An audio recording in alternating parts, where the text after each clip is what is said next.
अस्सलाम वालेकुम friends, welcome back to my channel.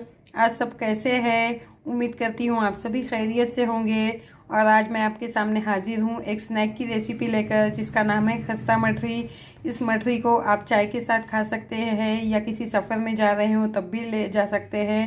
और अगर आपके घर कभी मेहमान आए हो तब भी आप चाय के साथ देंगे तो अच्छी लगेगी। तो इस मठरी के लिए क्या क्या इंग्रेडिएंट्स लगेंगे मैं आपको बताती हूँ। इस मठरी को बनाने के लिए तकरीबन मैंने 125 ग्राम मैदा ली हूँ। अब इस मैदे में हम कुछ इंग्रेडिएंट्स मिलाते हैं। तो सबसे पहले मैं लूँगी 1 चम्मच नमक डालूँगी इसमें। फिर मैंने 1 चम्मच काली मिर्च को दरदरा कूट कर रख लिया है, इसे मैं इसमें डाल दूँगी। फिर है तो मैंने 1 चम्मच जीरे को दरदरा कूट लिया है, इसे भी मैं इसमें डाल दूँगी। फिर मैंने ली हूँ आधी चम्मच अजवाइन, इसे हम थोड़ा हाथ पर मसल कर डाल देंगे।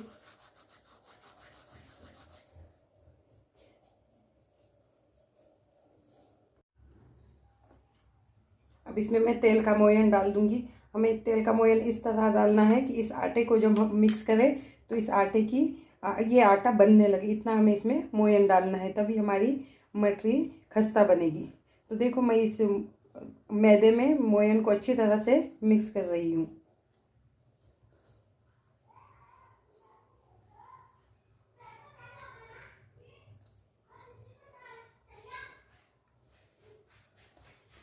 इस आटे में मैंने मोयन को अच्छी तरह से मिक्स कर लिया है। अब देखिए इस आटे को जब हम हाथ में लेंगे तो ये आटा बनने लगा है। हमें इस आटे में इस तरह से मोयन मिक्स करना है, ना इससे कम ना इससे ज़्यादा। अगर हम इसमें कम मोयन डालेंगे तो ये मठरी खस्ता बनकर तैयार नहीं होगी, और अगर कम डालेंगे तो ये कड़क रह सकती है। इसलिए आटा इस तरह बनना चाहिए, इस तरह हमें इसमें मोयन मिक्स करना है। अब हमें इसमें पानी डालकर एक कड़ा आटा गूंथ लेना है। अब इस मठरी के आटे में मैं थोड़ा थोड़ा पानी डालकर एक कड़ा आटा गूंथ कर तैयार कर लूँगी। अब हम मिलते हैं 10 मिनट के बाद। अब इस आटे को रेस्ट होते हुए 10 मिनट हो चुके हैं। अब हम इस आटे की मठरी बनाना स्टार्ट करेंगे। इस आटे को पहले मैं थोड़ा मसल लूँगी और फिर इस आटे की 2 लोइयाँ तोड़ लूँगी। अब इस आटे की लोई को हमें चकले पर रखना है और बहुत ही पतला बेलकर तैयार करना है। तो चलिए अब मैं इसे बिल्कुल भी पतला बेलकर तैयार करती हूँ।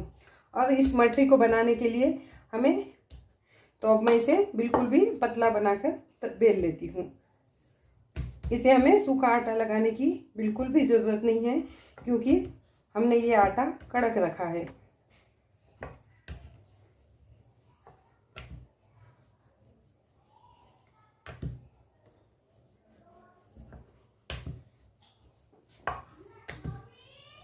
बनकर अब इस आटे की लोई को मैंने बिल्कुल भी पतला बेलकर तैयार कर लिया है। देखिए इस आटे की लोई को आपको इस तरह से पतला बेलकर तैयार करना है।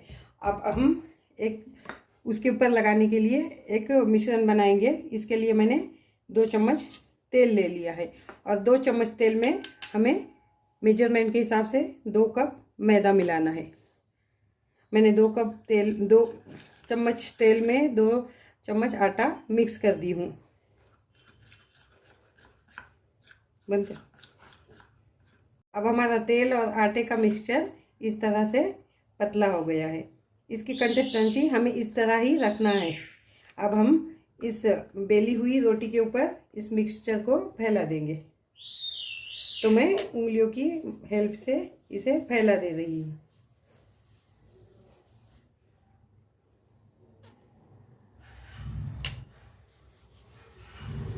अब मैंने इसे सब तरफ से अच्छी तरह से फैला दिया है। अब हम इसे एक रोल के शेप में बना लेंगे। हमें इस तरह से, जिस तरह से हम बाकरवड़ी बनाते हैं उस तरह से हमें धीरे धीरे इसका रोल बना लेना है।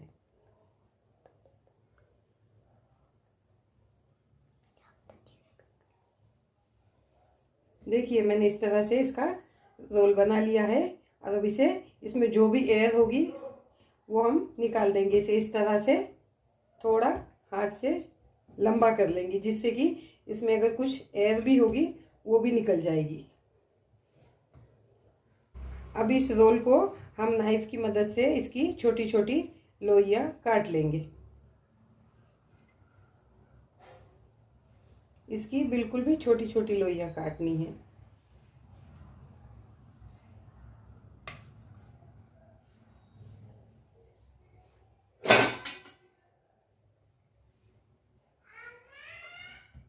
अब नाइफ की मदद से मैंने इसकी सभी लोइयां काट ली है और अब इस लोइयों को हम इस तरह से हाथ से प्रेस करके रख लेंगे। ऐसे हथेली से दबाकर हमें इस लोइयों को प्रेस कर लेना है। हम प्रेस करके इसे एक साइड में रखते जाएंगे।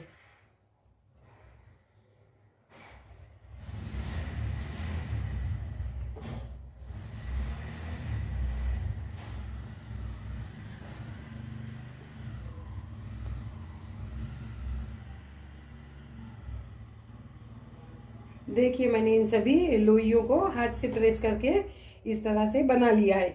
अब इस लोइयों को हम एक साइड रख देंगे और बचे हुए आटे की भी इस तरह से ही लोइयां बना लेंगे।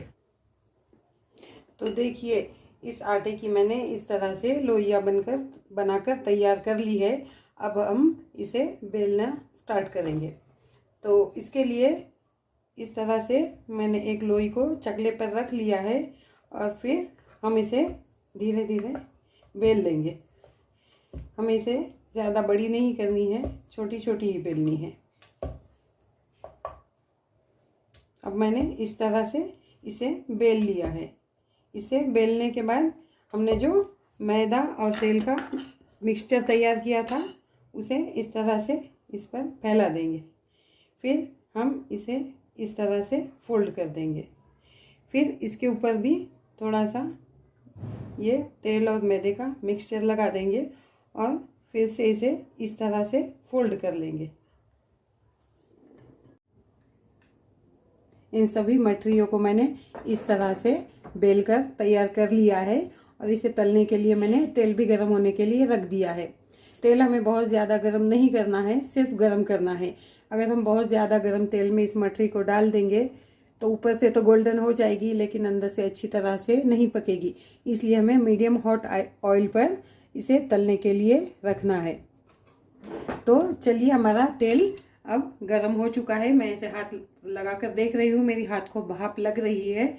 इसका मतलब ये तेल हमारा मठरी तलने के लिए तैयार है।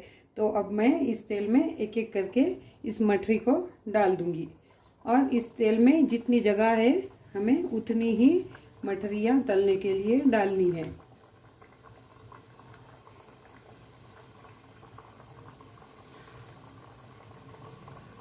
तो मैं इस तरह से एक एक करके इसे तेल में डालूंगी और तेल में जितना स्पेस है उतनी ही मठरियाँ डालकर मीडियम हॉट ऑयल पर इसे तलकर निकाल लूंगी।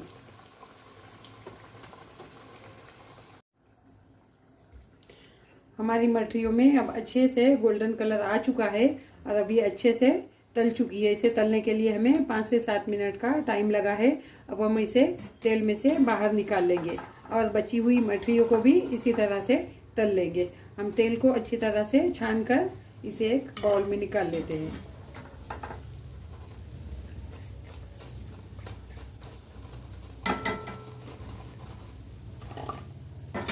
देखिए मेरी सभी मठरियाँ तलकर बिल्कुल तैयार है और आप भी इसी तरह से मठरियाँ बनाइए, आपको बहुत अच्छी लगेगी। अगर आपको मेरी वीडियो पसंद आती है तो मेरी वीडियो को लाइक कीजिए, शेयर कीजिए और मेरे चैनल को सब्सक्राइब करना बिल्कुल ना भूलें। तो मिलते हैं नेक्स्ट वीडियो में, तब तक के लिए अल्लाह हाफिज़।